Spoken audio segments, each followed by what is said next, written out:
عالم دوسرا ہی ہوتا ہے، اللہ کے ولیوں کا عالم دوسرا ہی ہوتا ہے. آ رہا ہے صحیح؟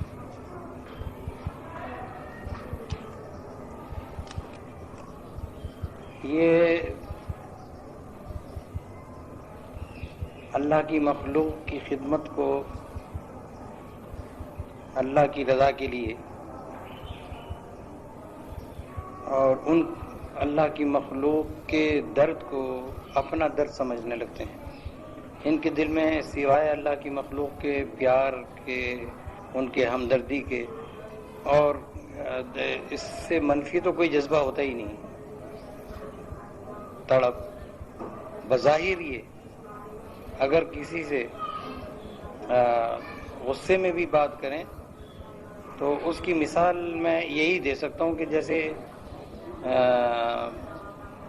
کوئی بندر ہو اور وہ ایک دم سے بھپک کے آئے لیکن ایک سیکنڈ کے اندر وہ بالکل صحیح ہو جاتا ہے. تو اسی طرح ان کا ایک بلا تشبیہ مثال کہ اگر یہ جذبے میں غصہ بھی کریں دل میں ان کے غصہ نہیں ہوتا. دل میں ان کے لیے اگر یہ دل سے کسی کو برا سمجھ لے اور اس کے لیے ان کا منفی جذبہ ہو جائے تو اس کی تو تباہی ہو جاتی ہے. ہم نے اکثر آزمایا ہے. تو اس لیے کہ ان کے دل میں اللہ کی مخلوق کا درد، اللہ کی مخلوق کی خدمت کا جذبہ، خواہ اس مخلوق میں انسان ہو، چرند ہو، پرند ہو، حیوان ہو،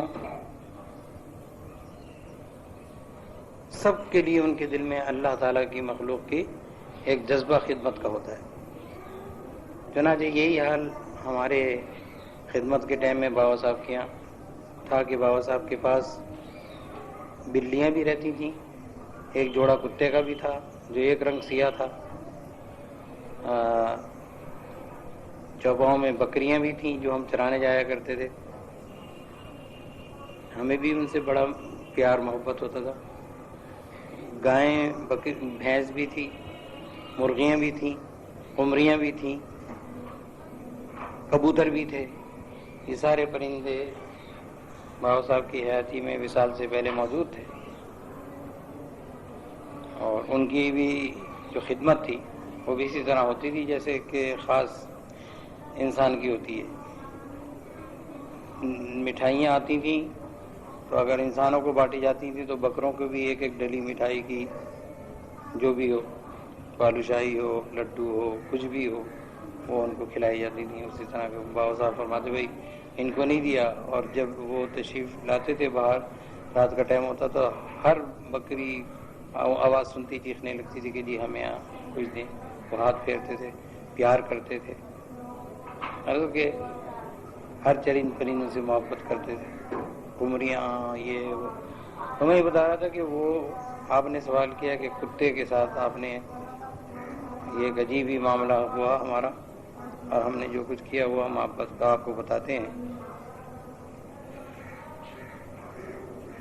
وہ جو کتا تھا اس کے منہ میں سے رال بہنی شروع ہو گئی. نہ وہ کچھ کھا سکتا تھا نہ پی سکتا تھا. پریشان ہو گئے. جس جگہ وہ بندہ رہتا تھا بابا صاحب کا ایک ابھی بھی وہ جگہ ہے، آپ نے دیکھی ہوگی، وہ اوپر جو 12 دنی بنی ہوئی ہے.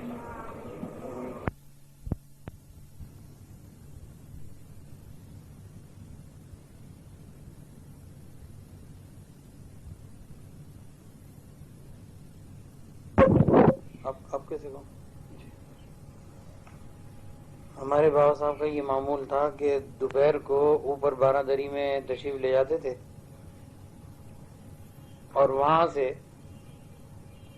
کبوتروں کو روٹی کے ٹکڑے توڑ کر ڈالتے تھے، مرغیوں کو اور چڑیوں کو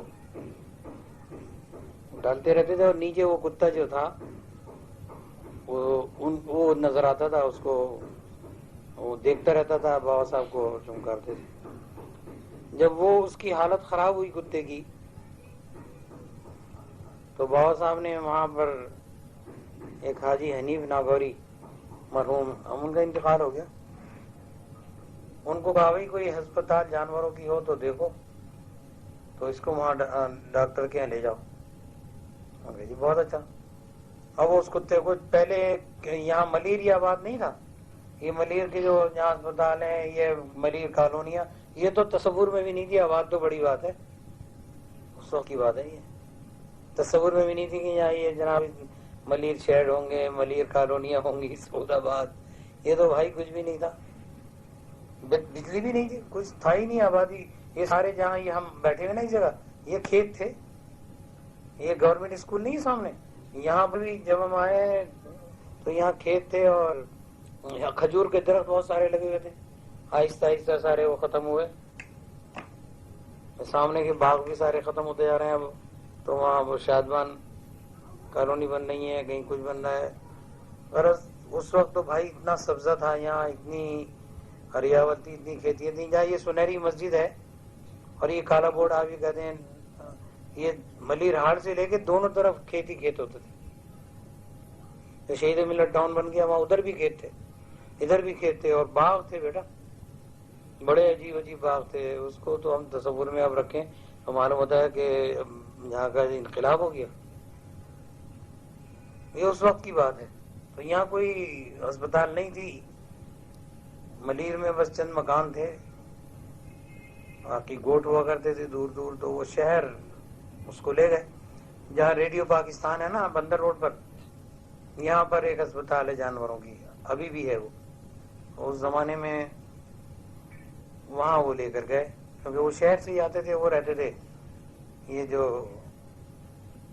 گاڑی کھاتا آرام باغ ایک جگہ ہے، وہ لے گئے جناب. انہوں نے دیکھ کر کے اس کو داخل کر لیا. اب اس کو روز انجیکشن لگا رہے ہیں، دوائیں دے رہے ہیں، لیکن اس کی تکلیف میں ایک ذرہ بھی فرق نہیں. وہ روز آتے تھے، بابا صاحب ان سے پوچھتے کہ بھیا وہ کتے کو کچھ فرق ہوا، آرام ہوا؟ کہتے نہیں، ویسے ہی ہے. اس طرح 8 دن گزر گئے، اس کو ذرا بھی فرق نہیں ہوا. ان کے اس کو تو فائدہ نہیں ہوا. بابا صاحب نے فرمایا پھر ایسا کرو، اس کو واپس لے آؤ. واپس آ گیا وہ. یہاں یہ نقارہ رکھا ہوا ہے نا، ایسے سمجھ لو کہ منہ اگر نقارے کی طرف کریں تو دائیں ہاتھ کو ایک بہت بڑا لسے کا لسوڑا جسے کہتے ہیں اس کا درخت تھا، اور اس کی بیل تھی، چمیلی کی بیل تھی. اس کے نیچے سائے میں اس کا وہ بندہ رہتا تھا. وہاں وہ لگے ہوئے تھے بیل کے لیے، گارڈر وغیرہ لگے ہوئے تھے، تو اس میں وہ بندہ رہتا تھا. بابا صاحب دیکھ رہے تھے، اس نے ان کو اوپر جو دیکھا، اسی روز وہ آیا تھا اسپتال سے رات کو. تو دوپہر کو بابا صاحب نے اس کو چمکارا تو اس نے دیکھا تو منہ کھولا، اور میں وہاں نیچے اس کے پاس کھڑا ہوا تھا. جب اس نے منہ کھولا تو میں نے غور سے دیکھا کہ اس کے ایسے تالو میں ہڈی اتنی بڑی جو ہے وہ چپکی ہوئی ہے. تو میں نے غور سے دیکھا، اور یہ سب کچھ آنن فانن میں ہوا. میں نے اوپر عرض کی بابا صاحب سے منہ کر کے، میں نے کہا حضور اس کے تو تالو میں کوئی ہڈی چپکی ہوئی ہے، وہ تکلیف ہے اس کو. فرمانے لگے بیٹا نکال دو. اب نکال دو تو فرما دیا، لیکن اب میں کہوں کیسے نکالوں؟ اور پھر وہ کتا، اور بہت ہی غصے والا کتا تھا وہ. ایک کتیا تھی، بالکل کالے تھے دونوں کے دونوں. بس جناب وہ اتنا انہوں نے فرمایا. ہمارے یہاں ایک زمبور ہوتا تھا اسٹور میں بابا صاحب کے یہاں، جو موتیوں کے پاس ہوتا ہے، میں وہ لایا، اور میں نے اس کا جبڑا پکڑا اور ایسے لگا کے اس کو کھینچ لیا. میں نے نیچے جبڑا کھینچ کے اوپر سے اس کو جو کھینچا تو وہ جو بکرے کے مغز کی ہڈی نہیں ہوتی وہ تھی، وہ گھسی ہوئی تھی. وہ جو نکالی کھینچی نا، اس کے ساتھ آپ یقین کیجیے اتنے کیڑے، اتنے لمبے لمبے کلل کلل کرتے ہوئے سب جھڑنے لگے اس کے، اور نکل گئے، کافی نکل گئے. اس نے بھی منہ نیچے کرا تو سب جھڑ گئے، نکل آئے. اور بابا صاحب اوپر سے دیکھ رہے ہیں. تو وہ میں نے ہڈی دکھائی، میں نے کہا جی یہ ہڈی تھی اس کی، یہ چبھی ہوئی تھی، اب یہ سب یہ نکل گئی پوری. اور وہ کیڑے دیکھیں، وہ دیکھ رہے ہیں کیڑے، اتنے لمبے لمبے کیڑے، کتنی تکلیف ہوگی اس کو، دماغ تک اس کے پتہ نہیں پہنچ جاتے تو مر جاتا وہ جناب میں نے نکال دیا اس کتے کی ہڈی کو. اب بابا صاحب اوپر سے یہ ساری کر رہا دیکھ رہے ہیں، آنن فانن میں سب کچھ ہو گیا. تو بابا صاحب نے بہت دعائیں دی. تو اس کتے میں بتا رہا ہوں آپ کو، کبھی تو یوں ایسے منہ کرے اور کبھی میرے پیروں کی طرف منہ کرے، اور میں کہوں کبھی کاٹ نہ لے. وہاں 2-3 منٹ وہاں کھڑا رہا اس کو کہ دیکھیں کوئی چیز کرو. بس پھر وہ باو صاحب نے بڑی دعا دی. میرا تو خیال ہے وہ کتا بھی یہ جو اونچے منہ کرتا تھا وہ بھی دعا ہی ہوگی. تو میں